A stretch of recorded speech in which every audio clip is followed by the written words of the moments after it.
الله يا جبا هلا في قواسي قبا نتي هلا في قوالين قب نوسي قبنا نونين دبني نورا قبي وحنو دبا الله يا جبا هلا في قواسي قبا نتي هلا في قوالين قب نوسي قبنا نونين دبني warra gartee gaawaan barbaadu rabbiirraa rakkatee isin haa godhu. Warra waan rabbiirraa kajeelu bakka isaan isin kajeeltanii olitti harkatu rabbi isin haa godhu. Walaa namaa saawaan fayyaatan biraa rabbi warra nagaloo isin haa godhu. Nagayaa biyya gatee kun biyya quufaa biyya gannuusa rabbi haa godhu. Biyya sana fayyadu rabbi isin haa godhu. Ilmaan biyyitti suni gahu. Bitti irrallaallattu rabbi isin haa godhu. Isin afaan rabbi haa haayu. Tokkollee isin keessaa sugo haa qabu. Wallee isin gartee waan gaafatame barnootaan qalbii isin haa ibsu. Subhaana rabbika. Qabxii bareedduu fiduudhaaf tanaafuu barataa keenya barataa fiinxaboo rabbi nu haa godhu. Barsiisaa keenya ka barataa fiinxabaasu rabbi haa godhu.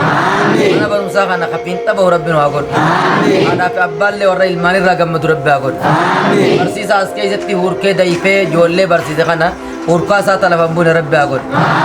Hurkaa isaa tan bilaash ittiin qisaasamne rabbi haa godhu. Rabbiin barsiisaadhaafis dayifa isaadhaa rabbi haa kafalu. Maatiifis rabbiin darkaa isaanii rabbi haa kafalu. Barataadhaafis rabbiin bara kana guutuu asit deemaa bahee barataadhaafis rabbi dayifa isaa haa kafalu. Biyyuma tanaafuu biitti tun hedduutti lapha'u jirti. Mootummaan qabeenya meeqa dhangalaaftee barnoota kana mirkaneessu jirti. Lammii baratte oomishuudhaaf qabsaa'u jirti. Rabbi mootummaadhaas dayifa sii lafan godhin. Waggoottan lamaan sadan dabran qormaata akkamii qoramaa akka turre hundi keenya waliin beeyna. Haa ta'u malee garuu ijoolleen jajjaboon ijoolleen beekamtulleen bakka itti dabraa jirtus ni jira. Bakka ammaas immoo itti kufaa jirtus ni jira jechuudha. Inni kun maaliifi tokkoffaa irratti dhimmi sodaachuu hin qabnu jechuudha. Keessattuu poolisiin haariyaa ka kutaa jaha kun haariyaa ta'e jechuudha. Kanaa dura kutaa jaha keessatti qormaanni ministiriidhaan hin jiru jechuudha. Dur ture jechuudha gaafa dargiidha. Garuu warammaan tanaa keessatti yeroo haariyaatiif poolisiin haarayni ka kutaa jaha qormaanni gubbaarraa qoromee akka dhufuu fi qormaanni akkasumatti immaas immoo gubbaarratti immaas immoo akka sorroo akka ministiriitti kallattiin biiroon barnoota Oromiyaa dabarsee jira waan ta'eef ijoolleen kutaa jaha warra as keessa jirtan tokkoffaa irratti ijoolleen kutaa 8 sodaachuu hin qabnu jechuudha. Wanni haarayni ka qormaata dhufu tokko illee hin jiru jechuudha. Qormaata moodeelii irra jabaata. Qormaata moodeelii barsiisonni jabeessanii baasan.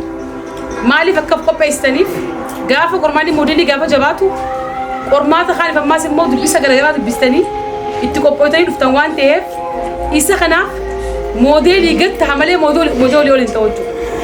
Isa kana wanni inni barbaadu maal tokkoffaa sodaa keessaa bahu barbaada jechuudha. Baara guutuu hin qabnu jechuudha. Maqaa keenya sirnaan guutuudha. Maqaa abbaa keenyaa sirnaan guutuudha. Koodii keenya sirnaan guutuu. Waan inni barbaachisu iddoo keessan sirnaan guutuu. Aanaa sirnaan guutuu. Mana barumsaa sirnaan guutuu. Kana keessatti waan takka hoo dagannee bira kunne qormaanni sun ilaalamu jechuudha.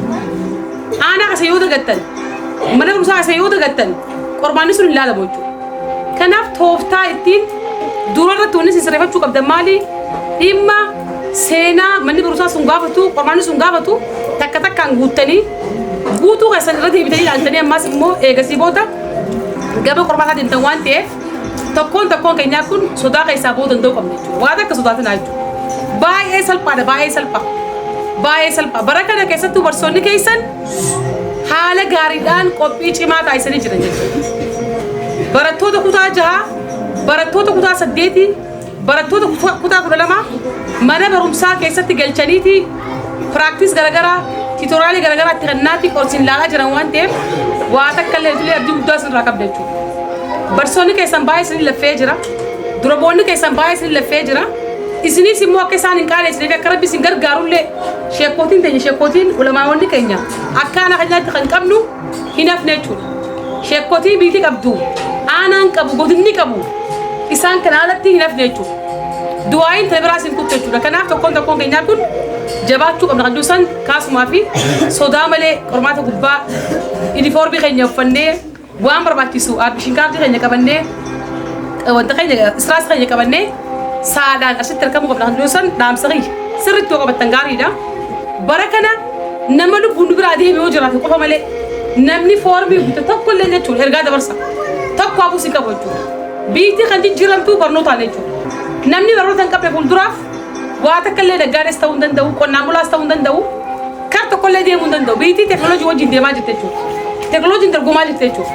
Kanaaf dhimmi barnootaa kun dhimma bu'uura waa hundaati waan ta'eef lammii baratte qabanneeti lammii baratteen dorgomna waan ta'eef lammiin hin baranne dorgommii keessan seentu waan ta'eef dubbiin qormaata dubbiin barumsaa murteessaadha waan ta'eef ijoolleen takka illee haftee yoo jiraate araddaarraayis magaalaarraayis ergaa dabarsinee ijoollee hunda akka isaan edanuu as galan taasisuu qabna jechuudha. Kan baruu ganama dhufan osoo hin ta'in edanuu as galan namni mana isaa bulu ijoollee magaalaa kanaa qofa jechuudha. Ijoolleen baadiyyaa dhufte as keessa buluu qabdan jechuudha. Dhiirtiinis dhalaanis iddoon qophaa'ee jira. Iddoon qophaa'ee jira waan ta'eef as keessa galtanii asitti guyyaa lamaan kana waliin turre waan ta'eef nuus immoo guyyaa afurii simbira jirra waan ta'eef barsiisonni keessan simbira jiran waan ta'eef sodaa takkaalatti ergaan dabre dura bu'aan illee namni hafe yoo jiraate hanqasaa qullamaatti namni isin seenii yoo jiraate araddaarraa illee maqaa barataa isinii teekessinaa hawwatanii anillee kan galchuudhiin godhe jechuudha. Maaliif barataan keenya alatti hafuun qabu jechuudha. Parsantaa dhibbaan qormaata gubbaa teenyee qoramuu qabna waan ta'eef isa kanaaf sammuu keenyaaf qopheessuu qabna. Humnaa ol yaaduu hin qabnu jechuudha. Sammuun keenya ni hin danda'a ilaalcha juun taa'u qaba jechuudha. Ilaalcha ni hin danda'a juun jechuudha. Osoo hin dandeenye hin danda'e ofiin jette hin ta'u jechuudha. Qormaata haa ta'u waan fedhe haa ta'u sammuu dalageetiin keessaa baha ni hin danda'a jettee yoo seente rabbi akkasii godhe jechuudha. Sodaattee garuu hin danda'u jettee sodaachaa ol seente akkasuma godha rabbi mas. Kanaaf ni dandeenya ni hojjenna ni si dabarra kan yoo gatteessan rabbillee waan isa fafattee rabbillee sitti guuta waan ta'eef waa takka sodaa takka malee qormaata gubbaa guyyaa baruu teenyee guyyaa lamaan kana kutaa jahaatis saddeet illee teenyee qoramnee keessaa baana qabduusan hiikaasumaa fi rabbi fatanaas ni abaasu. Rabbi si abaasu. Addunyatti si abaasu. Akhirattis rabbi si abaasu. Addunyaa qofa miti addunyattis akhirattis rabbi qormaata si abaasu. Qofa rabbi si godhu. Cinqii addunyaa kana rabbi si hin garsiisin. Cinqii addunyaa kana rabbi si hin garsiisin. Ijoollee teenya ardaa 19 magaalaa lamaan. Isee gattee isa rabbi si agarsiisu qormaata. Agarsiisu eenyu? Alaa miti. Isin dura haa'oof. Isin dura haa'oof. Kalleen si hin dibin. Kalleen si hin dibin. Mataa biyyaa rabbi sinaa godhu. Rabbi illaa maqaa isinitti haa godhu. Barsiisota keessa rabbi maqaatti haa godhu. Yorubaa keessa rabbi maqaatti haa godhu. Aanaatti rabbi maqaatti haa godhu. Rabbitis tokkoffaa haa godhu. Tokkoffaa rabbi nu haa godhu. Hargee baa tokkoffaa haa godhu. Hargee baa tokkoffaa haa godhu. Oromiyaa tokkoffaa haa godhu. Oromiyaa tokkoffaa haa godhu. Itoophiyaanis teenyaa miti. Teenyaa miti. Eenyu bulchuu jira. Eenyu bulchuu jira. Tokkoffaa rabbi haa godhu. Tokkoffaa rabbi haa godhu. Cinqii addunyaa kan rabbi sin garsiisin. Rabbi sin garsiisin. Isin hundaa tokkoffaa rabbi sinaa baasu. Sinaa baasu. Yaa rabbi tokkoffaa isaan baasi. Yaa rabbi isaan baasi. Yaa rabbi isaan baasi. Yaa rabbi dura roobi. Yaa rabbi isaan booda roobi. Waan isaan jiisi. Yaa rabbi yaa Allah. Yaa rabbi hunduu qabi. Yaa biyyaa isaan godhi. Yaa biyyaa isaan godhi. Yaa rabbi yaa Allah. Yaa kaatiba yaa razzaaq. Gammachiisi. Gammachiisi. Maqaa nu godhi. Maqaa nama godhu suma. Maqaa nu godhi. Yaa rabbi abisa sinaa godhi.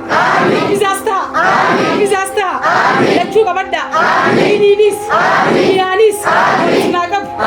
Sinaa qabu. Rabbi ajjii sinaa fedhu. Rabbi nu haa fedhu. Rabbi haa fedhu. Umraa nu haa fedhu. Umraa nu haa fedhu. Yaa rabbi ol nu qabi.